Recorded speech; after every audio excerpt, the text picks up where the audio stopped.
2 Kings chapter 8. Jehoram restores the Shunammite's land. Now Elisha spoke to the woman whose son he had restored to life, saying, Arise and go with your household, and sojourn wherever you can sojourn. For Yahweh has called for a famine, and it will even come on the land for 7 years.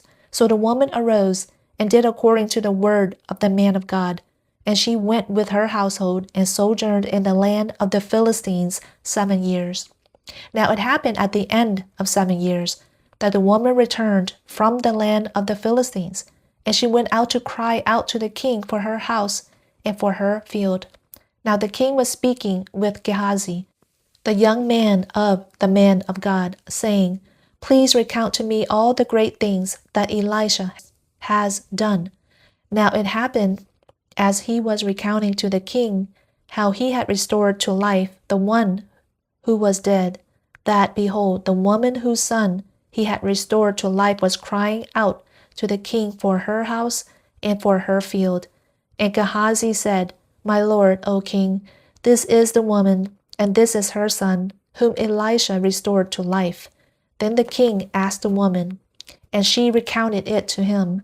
So the king appointed for her a certain officer, saying, Restore all that was hers, and all the produce of the field from the day that she left the land even until now. Elisha weeps over Hazael's evil. Then Elijah came to Damascus. Now Ben-Hadad king of Aram was sick, and it was told to him, saying, The man of God has come here. And the king said to Hazael, Take a present in your hand and go to meet the man of God, and inquire of Yahweh by him, saying, Will I be restored to life from this sickness? So Hazael went to meet him, and took a present in his hand, even every kind of good thing of Damascus, 40 camels' loads. And he came and stood before him and said, Your son Ben-Hadad king of Aram has sent me to you, saying, Will I be restored to life from this sickness? Then Elijah said to him, Go, say to him, You will surely be restored to life. But Yahweh has shown me that he will certainly die. And he fixed his gaze steadily on him until he was ashamed. And the man of God wept. Then Hazael said, Why does my lord weep? Then he said, Because I know the evil that you will do to the sons of Israel. Their fortifications you will set on fire, and their young men you will kill with the sword, and their infants you will dash in pieces, and their pregnant women you will rip up. Then Hazael said, But what is your servant, who is but a dog, that he would do this great thing?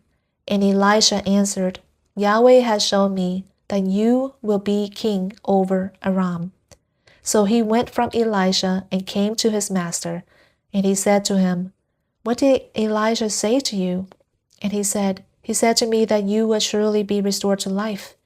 Now it happened that on the following day, he took the cover and dipped it in water and spread it on his face. So he died. And Hazael became king in his place. Jehoram reigns over Judah. Now in the 5th year of Joram, the son of Ahab, king of Israel, Jehoshaphat being then the king of Judah, Jehoram the son of Jehoshaphat, king of Judah, became king. He was 32 years old when he became king, and he reigned 8 years in Jerusalem. And he walked in the way of the kings of Israel, just as the house of Ahab had done. For the daughter of Ahab became his wife, and he did what was evil in the sight of Yahweh. However, Yahweh was not willing to make Judah a ruin, for the sake of David his servant, since he had promised him to give a lamp to him through his sons always. In his days Edom revolted from under the hand of Judah and made a king over themselves. Then Joram crossed over to Zair, and all his chariots with him, and he arose by night and struck the Edomites, who were surrounding him, and the commanders of the chariots. But his army fled to their tents. So Edom revolted against Judah to this day. Then Libnah revolted at the same time. Now the rest of the acts of Joram, and all that he did, are they not written in the book of the Chronicles of the kings of Judah? Ahaziah reigns over Judah. So Joram slept with his fathers and was buried with his fathers in the city of David. And Ahaziah his son became king in his place. In the 12th year of Joram the son of Ahab king of Israel, Ahaziah the son of Jehoram king of Judah became king. Ahaziah was 22 years old when he became king, and he reigned 1 year in Jerusalem. And his mother's name was Athaliah, the granddaughter of Omri king of Israel. He also walked in the way of the house of Ahab, and did what was evil in the sight of Yahweh, like the house of Ahab had done, because he was a son-in-law of the house of Ahab. Then he went with Joram, the son of Ahab, to war with Hazael, king of Aram, at Ramoth Gilead, and the Arameans struck Joram. So King Joram returned to be healed in Jezreel of the wounds which the Arameans had caused by striking him at Ramah, when he fought against Hazael, king of Aram. Then Ahaziah, the son of Jehoram, king of Judah, went down to see Joram, the son of Ahab, in Jezreel, because he was sick.